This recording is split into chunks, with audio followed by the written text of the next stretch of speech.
right, welcome everyone to the All About Nothing podcast, kind of daily show. I am Barrett Gruber, host of the All About Nothing podcast with Zach King. You can find me across social media at Barrett Gruber.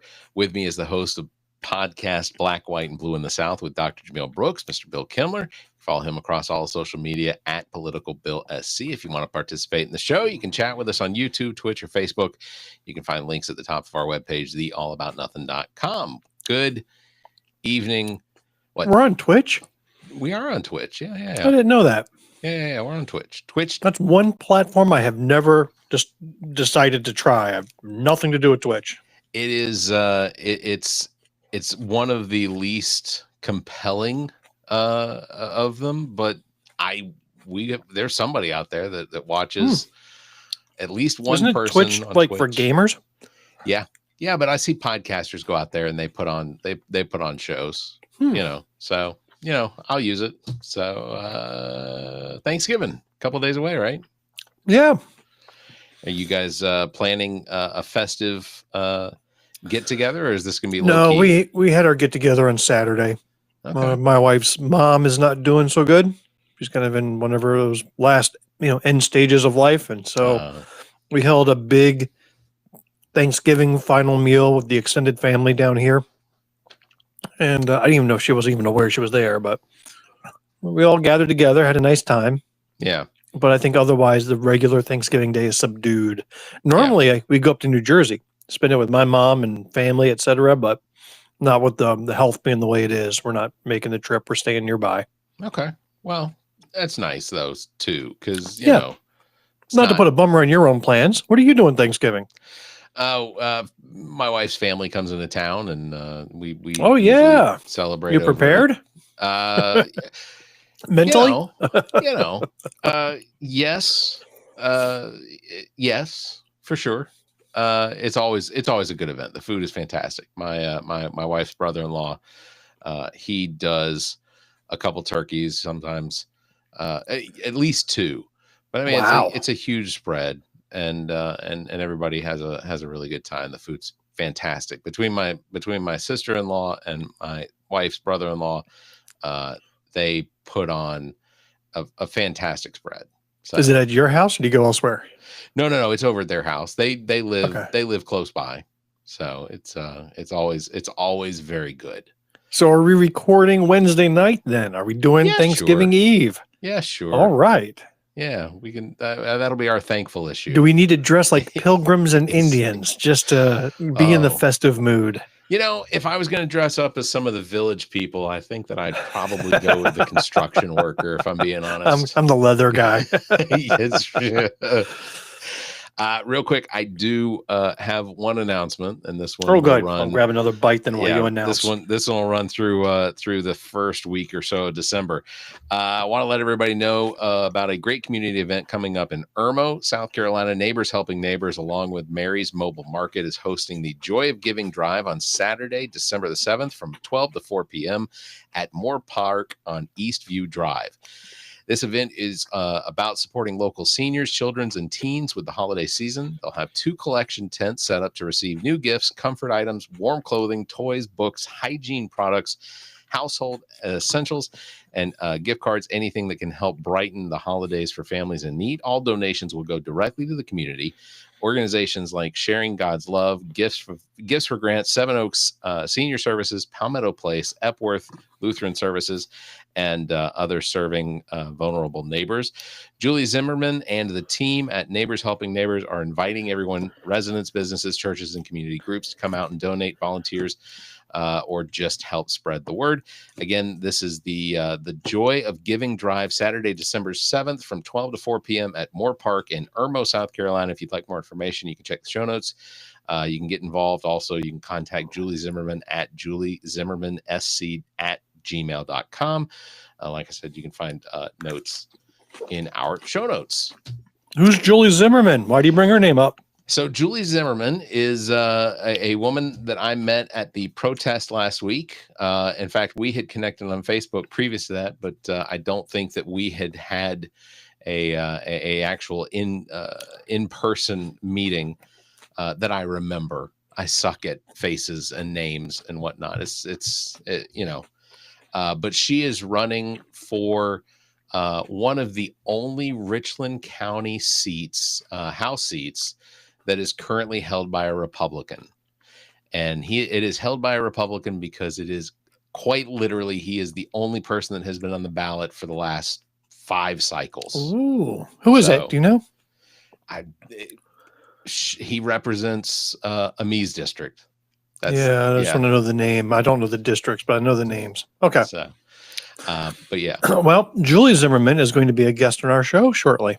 Really? Yeah, we met her at Jermaine Johnson's gubernatorial announcement. Okay. Yeah. And she's a fan of our show, and I was a fan of her social media presence. She is a very active TikToker and Facebooker, and she's very much online. I told her I appreciated the effort she put in to getting her face known through the digital media. Yeah. And so she invited herself onto our show. And we said, fine. So in the new year, she may be one of the first guests that we have. We just need to schedule some time with her.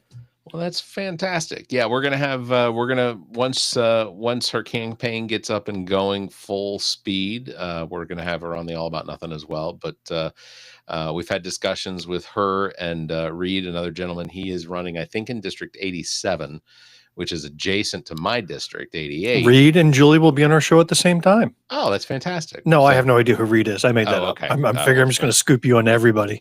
Well, what we were going to do is we're going to do sort of like a town hall sort of, discussion. I think that would be entertaining. If we can get it in front of some of our constituents, I think that would be a fun conversation. Yeah, I want to start doing some more live events. I got to tell you, Jamil and I did a couple, and they were always so much fun. Yeah. I mean, just to have a live audience in front of you while you do it, there's a rush there. When you guys came down and recorded a show in Greenwood, that breakfast meeting, wasn't that a blast? That was fun. That was a good time. That was an especially good episode. Yeah. It's one of the difficult things that I have is finding a place to do it. Yeah. Here in West Columbia, like there's a few locations that I think that would probably do well with that. But I've gotten pushback from the ownership of those locations because I guess they've watched the show, maybe. Yeah, that's their big mistake right there. Don't actually go watch the shows that want to be in your venue. Yeah, go watch somebody else and then come back to me and say, yes, more than happy to have you guys come out. One idea that Jamil and I have kicked around was to do a show on the sidewalk in Uptown Greenwood. Okay. And have an open seat for anybody who wants to hop on and just voice their opinion with us. And kind of take it like that. We've thought about doing that like at the Comic-Cons, like having and we did that a few times a couple of years ago where we had everything set up and we recorded with people that were just passing by. But we found the logistics of it were really difficult because I would be interviewing whoever it is that stopped by the table, but somebody else would be trying to talk to Zach at the same time that so like it's me talking to this person here. Zach is sitting here and he's trying to communicate with somebody like that. He's got his hand over the microphone. He's trying to talk to him. It's like, oh, this does not work. The logistics. Well, what a far way we have come from that first time I was a guest on your show as a first-time candidate way back in the day. Yeah. Now look where we are. This is nuts. It's and I've been doing this. I mean, I'm coming up on the 9th year of doing this podcast. And I think even in those 9 years, I think I only really took like one extended break. And it really wasn't very long. And ultimately the reason I came back to it was because I missed doing it. I missed just sitting in front of a microphone and because I don't go back and listen to this crap. I can't hear myself. Sadly, nobody else missed it, but you missed it. And that's what's important. That's what's important. Speaking of things we're not going to miss, Friday night, breaking news that Marjorie Taylor Greene is resigning as of January 5th from the House seat that she has won now, I guess 3 times since 2020. And she had apparently, because she had flipped on Donald Trump, which I don't really look at it as she flipped on Donald Trump. She pretty much maintained the same, basically the entire time since Trump was elected. She has pretty much maintained the same, I guess, vigor of trying to get the Epstein files released. And when Donald it wasn't Trump, just the Epstein files. right? There was more. There was more to her transformation than that. That was certainly a big part of it. But she's also been outspoken against Mike Johnson in trying to get Yes. some sort of health care plan together. Yeah. And she was like, during the whole shutdown, she was needling him for not having a health care option and saying, Right. hey, Republicans need health care too. And then she was also, I guess, being a little more introspective, decrying the rhetoric and politics and how she even admitted she was part of that. Yeah. And she didn't want to be part of that anymore. So everybody's like looking at her side eye, Democrats and Republicans looking at her going, what the heck is going on with this lady? She like had a reverse brain aneurysm or something, and is now seeing logical. What if it is a legitimate, like, and trust me, I don't believe people change. And I get this argument from people all the time. I don't think people change. I think people see their behavior and they'll make adjustments to their behavior. But I don't think people fundamentally have the ability to change. They are who they are. But again, behavior can be adjusted in order to resolve issues that potentially stand out. She. Well, what about somebody like John Fetterman? Don't you think he changed? Isn't he? I mean, you watched him during his campaign versus who he is today. I would say he's done more than adjust. I'd say he was a very different individual. So that makes me, I have to ask the question because his health has been in decline pretty substantially since he went from being the lieutenant governor of Pennsylvania to now a senator from Pennsylvania. What if he literally just walking fell flat on his face and he's got stitches across his face like Frankenstein's monster. Yeah.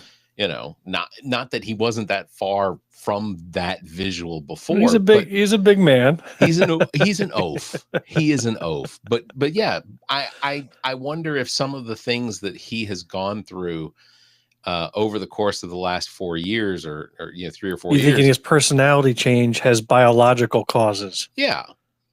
Maybe. I think it's possible. But he spends more of his time criticizing Democrats than he does anybody else. And it's like, not that you have to have a side, but dude, when you're thinking people over politics or people over party, right? As if the Democrats were just kind of not voting for this bill for no reason whatsoever other than to stick it to the Republicans and completely not even mentioning the fact that these Obamacare subsidies were not getting extended, that people's health care premiums were going through the roof. He acknowledged none of that and just said that the Democrats were playing politics and not a single word of criticism to the Republicans who were stripping away the health care for his own constituents. See, he's not the same guy. And that's the part that makes me think that there might be something neurologically wrong, because he did recognize that there were these fundamental things that the Democrats were going after, that the Democrats were trying to protect healthcare, that they were trying to increase or protect Social Security into the future, Medicare being available to everyone potentially one day. Like, these were things that he, at least he campaigned and propped up. But yeah, something did change. And the speed at which it changed, again, I'm not a neurologist, I'm not a doctor, I don't have any training whatsoever. But when I see those types of fundamental changes, it feels neurological. It feels like. So do you think Marjorie Taylor Greene had something neurological happen to her? I think that for such an abrupt change. I think that she saw. I think she changed her behavior because of being on the opposite side of the Trump wagon. I think that, or being one of the people now in front of a potential, being run over. I think that the threats that were made, both, voicemails and written threats that were made at her, I think ultimately that is potentially what drove her out. I will say, though, the fact that she is going to be there to the day that she gets to begin, that she will have her pension, her congressional pension in place. You know what, though? I saw those numbers, and she's already a multimillionaire several times over from her time in Congress, and the pension is like another 1/10% on top of her net worth. Sure. So I don't know if the pension is any motivating factor, but to your point, the number that she provided, she's like, well, I might as well get it if I'm going to get it, and just, you know, put that one extra day in there so she gets it. Yeah. That's the only thing I question, but she doesn't get it till she's 62 years old. So, well, that's like next year, right? Year after? I don't think so. She's like 47, 48, 50. I don't know. I'm terrible with age. Like, I can look at people and give you an idea of how old they think they are. So what did I tell you Friday night after that news broke? We should start doing these shows on Friday night, because that seems to be the craziest night of the week. Right. And not that we actually have to do a show. I think we just go live and we sit there and read a book or watch TV, do whatever we do. And then when the breaking news hits, we're like right there on top of it. Who's that guy? Harry Neeson, or what's that news? What's that TikToker that you always go to? Oh, he's got the late breaking news. Yeah, I know. Oh, you're talking about Aaron Parnell or whatever. I thought it was like somebody else, Harry Neeson or something like that. Maybe. I do see him. I see the two of them. Aaron. There's two of them. Harry. Okay, there's two of them. All they do is they take the news from somebody else and then get on the air and go, late breaking news. Let me read to you what some other reporter wrote. Yeah. But he gets the scoop because he's continuously plugged in 24/7. That's what you and I need to do. We just need to be there, have CNN on, and then when something happens, you and I jump in with our own late breaking news, and we become famous. Yeah. That'll work.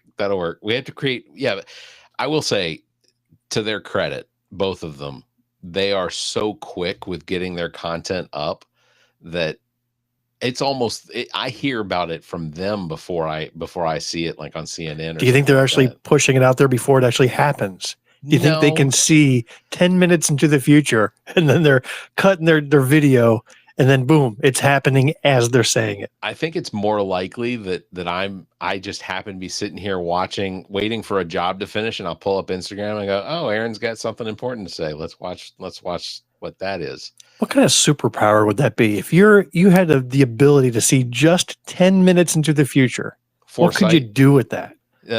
I mean, couldn't see beyond it. You can only see 10 minutes into the future. Only 10 minutes into the future. That's as far as you can see at any given point. You can see 10 minutes into the future. What would you do? Like, you couldn't buy a lottery ticket. You could. Right? Yeah, because could you buy a lottery ticket up until the minute it's drawn? I'd have to check and pick your numbers? Or does it close off like an hour or so? I don't think it's an hour. I think it's pretty close up until the time, but that may not be correct. 10 minutes into the future. Yeah, that's a tough. Horse races, dog races. I think that would cover you for those. They don't take 10 minutes to run, do they? But then again, it's a matter of when can you place your bet. Yeah. So can you get your bet in 10 minutes before the end of a race? I don't know that you can. So 10 minutes. Could that be useful in any scenario whatsoever? I mean, I suppose if you were to be murdered, right, you could probably dodge the murderer. Because, you can see 10 minutes like, oh, shit, there's a guy like coming at me in 10 minutes with a knife. Like, you can avoid that. Yeah. But how disappointing would that be that, every time you see 10 minutes in the future, it's somebody trying to kill you? I'd really have to question what is it that I'm doing wrong to constantly be the target of some murderer? Because that's all it's pretty much maybe a one-time use of that power. Yeah, maybe it wouldn't be a constant. I don't know. I feel like having damn a superpower. They're always coming at me. What's going on? I don't know. That was one of those questions that we'd always ask guests on the show, was like, if you could have one superpower, what would it be? And the Magneto, the ability to control and manipulate the electromagnetic sphere or whatever, and control, metal and whatnot. That was one that came up more frequently. I thought a lot of people weren't really inclined to think that flying was something they'd want to do. No, I'm more interested in what are the useless superpowers that you could have. The Iceman, whatever it was, that was a dumb power. Because to me, it just didn't make sense that he could just freeze things. Well, they thaw, right? I mean, I would think somebody like Aquaman was the most useless. Because Aquaman's that's like the one that I fear the least. He could never get to me. There's nothing he could do to me. Never, not once. I never go near the water. Nope, he is not getting me. Is this your subtle way of telling us you don't know how to swim? Is that? Oh, I know how to swim, but again, I don't want to swim where there's other living creatures except maybe people I know. That's it. I concur. I am not a fan of beaches. I don't like going in the ocean. Some lakes here in South Carolina, I have friends that work for DHEC that would tell me that what the parts per million fecal matter in our local lakes, and I was like, not swimming there, because it was worse than some public pools, like the lakes. I'm not a fan. Like, it has to, like in Lake Murray, for me, I have to, if I'm swimming in Lake Murray, it has to be like anywhere from like Ballantyne or Dreer Island, west. Because when I lived in Illinois, I lived in Illinois as a kid, and there was a lake we would go to every day during the summer as kids. And parents had like a little beach, and there was a lake, but the lake was occupied by fish creatures and other things. And what we would always see, there were always a million tadpoles in this lake. And we would swallow the tadpoles inadvertently because they were just everywhere. I actually remember as like a 7-8-year-old swallowed a tadpole, and I felt like I felt it wiggling in my stomach. I mean, I didn't really, but I imagined it because it was a live tadpole. And there was millions of them. Yeah, that's why I don't go back in the water. That is gag worthy for sure. So, another news topic I wanted to bring up. Yeah. Geez, I lost the train of thought there. No, that's all right. And honestly, it's better for me because then I don't dwell. The Epstein transparency law was signed into law. Yeah. How about our predictions? Yeah. I made the prediction on Wednesday that Trump would let that thing sit on his desk for weeks before signing it, not knowing he had signed it just 30 minutes prior to my prediction. Yeah. Well, how could we? I don't know when it was. That's my superpower. I can forecast things 30 minutes into the past. It's great.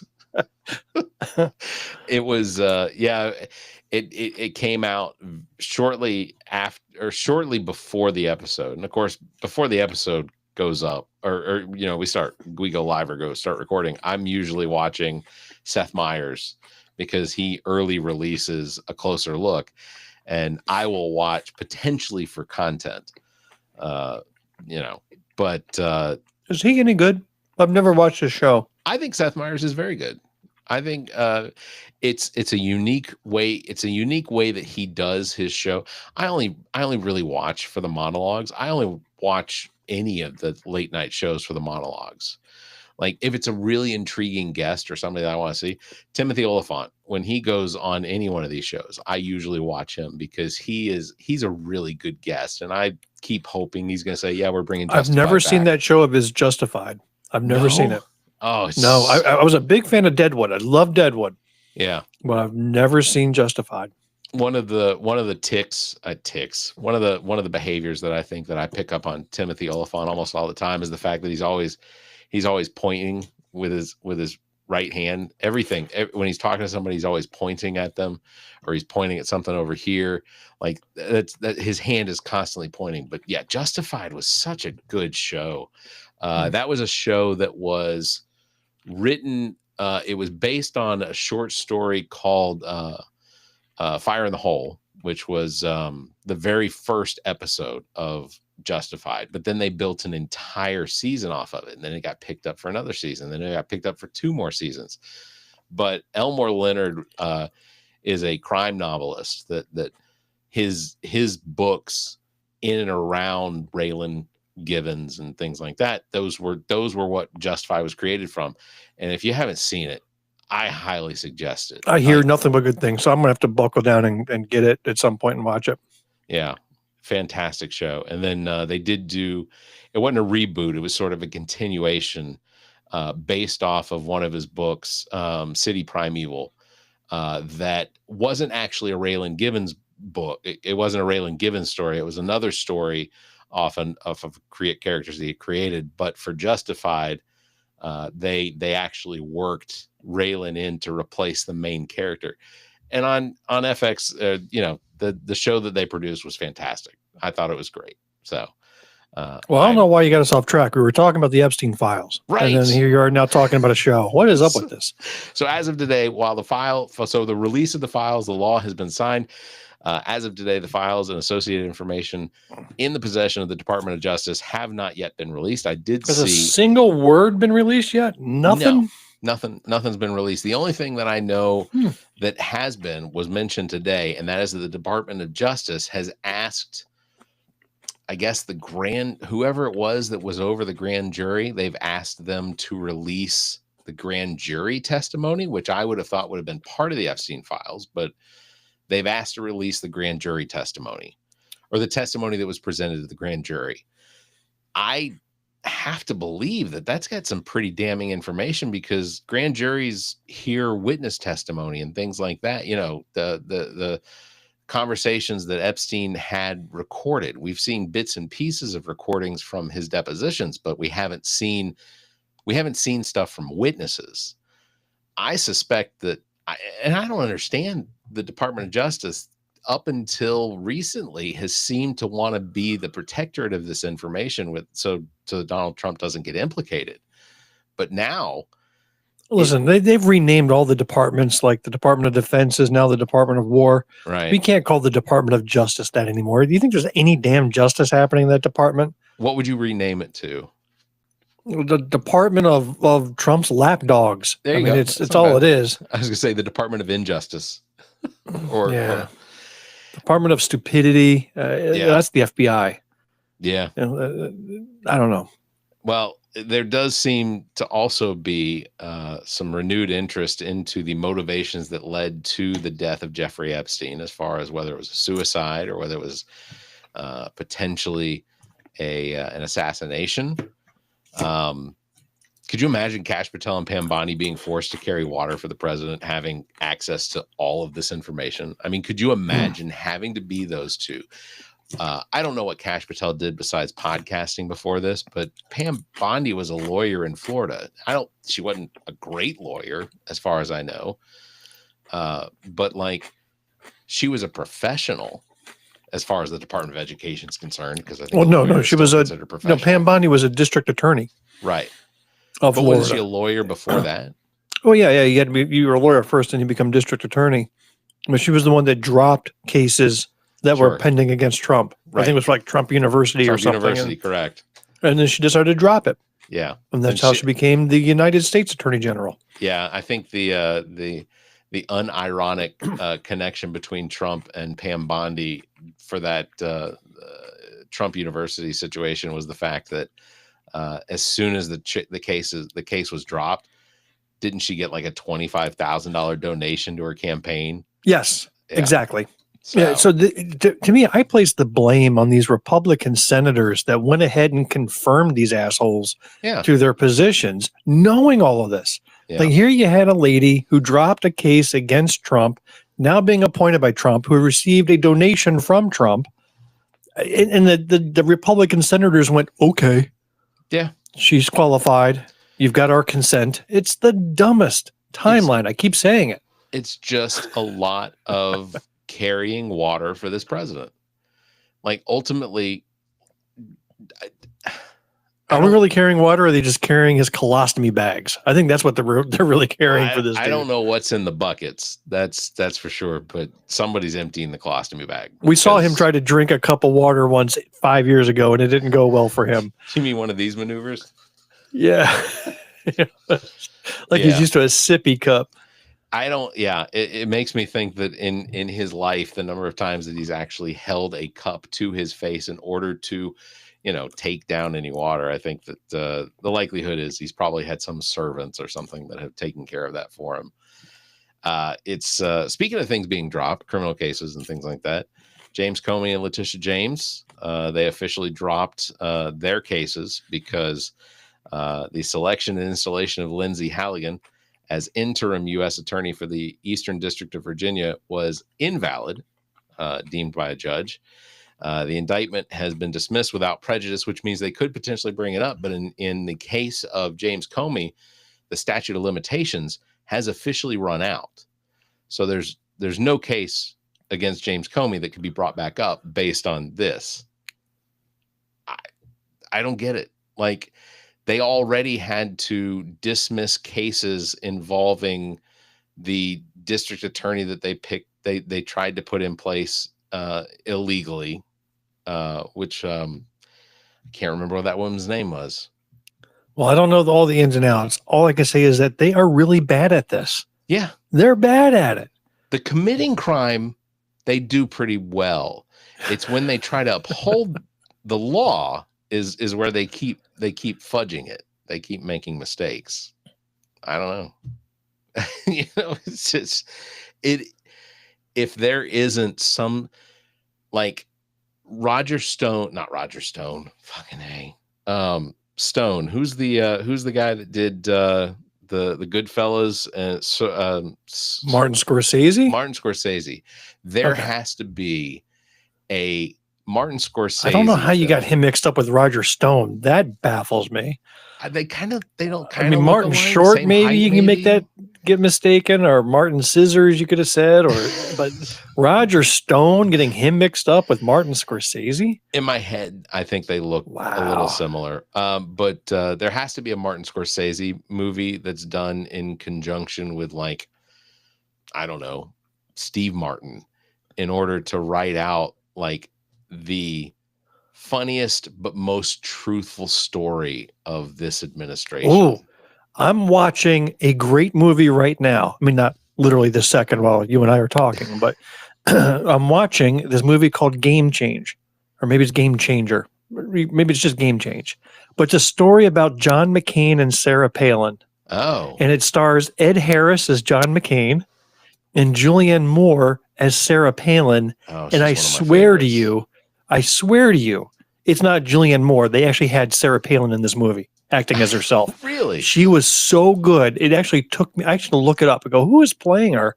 And I had to realize by reading it on IMDb that it was Julianne Moore. I could not tell. She had it so perfectly down. That movie is fascinating. Talking about picking somebody, because we all know they didn't vet their vice presidential candidate all that much, right? Correct. Well, man, when you talk about her going batshit insane during the campaign, you know, like not being what you thought you got, and just how insane she got. Sometimes she would go comatose and just not respond to anybody.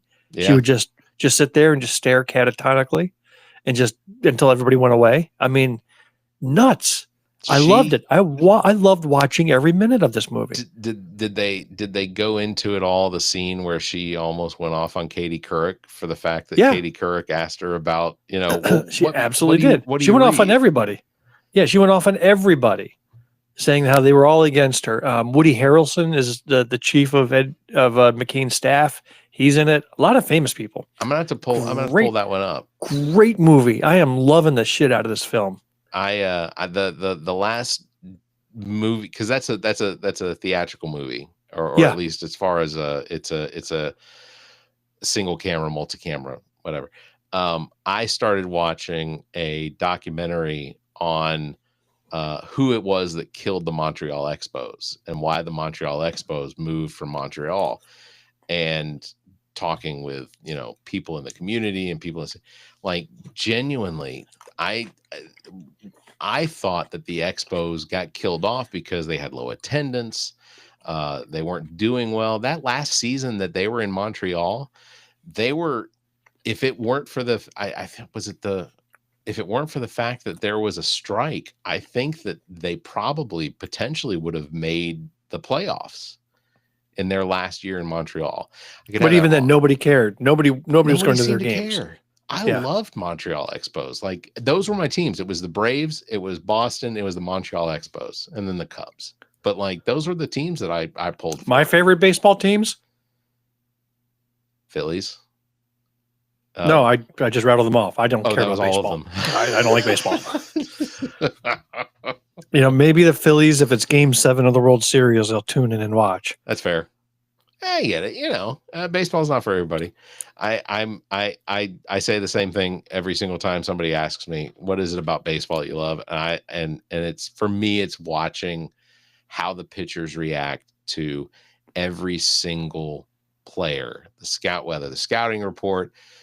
I can usually, based on if they throw 2 fastballs, if they throw 2 fastballs up, probably a changeup down is coming. Yeah. Have you ever gotten involved in sabermetrics?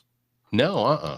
Oh, you're not familiar with sabermetrics? SABRE metrics. Look that up. I'll look it up. You would dig it. It is a scientific approach to studying the statistics and data and analytics of baseball. Okay. And it's a whole science called sabermetrics. You can download some free tools. You can play with the modeling yourself, and it's really neat. I think you would really dig it. It kind of goes back to that. What was that story about the Oakland A's and how they hit the World Series? Moneyball, right? Yeah. And I think sabermetrics was the origin of the Moneyball story.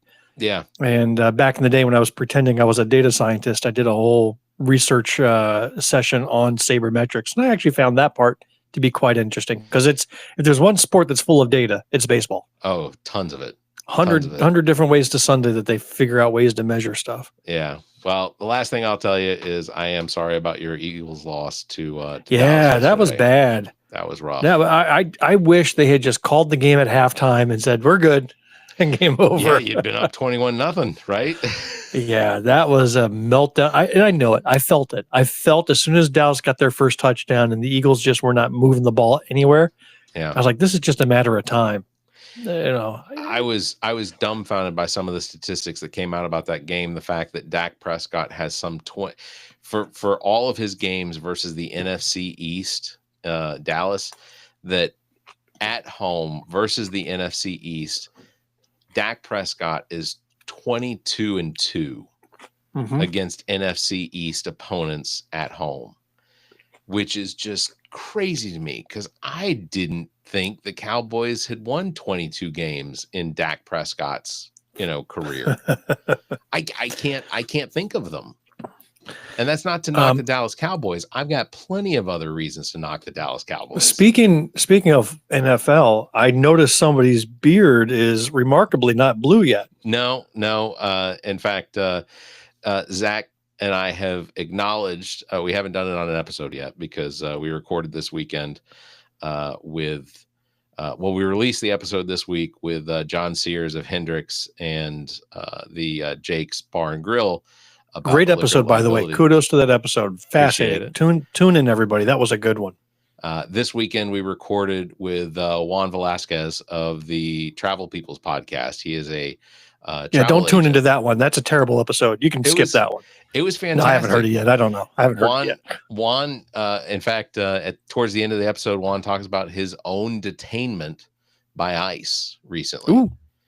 So that was shocking. He had not told me that had happened. So, but really good episode. And, but yeah, Zach and I have not discussed the wins, hows, wheres of when this beard blue thing is going to happen, but it is going to happen. I think that my beard has reached the necessary length in order for it to stick. And then as well, we're not going to be able to do a show when you do that, because I'm just going to be giggling my ass off for 45 minutes. I have no doubt. Good luck to you. You just have to tune me out and just do your own shows if I'm not here, because I'm just going to be peeing my pants laughing. I don't know if you can tell, I moved the microphone from over here to under here, so that hi, my name is Barrett. We're going to do my show like this from now on. It would be appropriate. No, like I said, I have looked at ChatGPT and asked, how long does dye like this last? And the beard apparently is one that it will wash out within a couple weeks, apparently, because I wash my beard. When I wash my hair, I wash my beard. So the likelihood is it's probably going to wash out, but it's probably going to be a good 2 strong weeks of having What I want you to do is to get it dyed, and then I want you to shave it all off the next day so that you just have blue skin. You have the blue outline of a beard on your face where the beard used to be. Did I not show you what AI thinks that my face will look like? You did. Yeah. I did. Okay. All right. Well, I'm not going to reshare that. It looked like MS Paint did that. It looked like I had done something inappropriate with Smurfette is what it looked like. Oh, Lord. All right. On that bombshell, we're going to wrap it up. Big thanks for everybody watching. Thanks for listening. Don't forget, you can follow me at Barrett Gruber and Bill at Political Bill SC. Thanks for hitting the like and hitting liking and hitting that bell. If you can, give us a 5-star review and leave a comment. Until next time, you all stay safe, be kind, and keep your hands to yourself.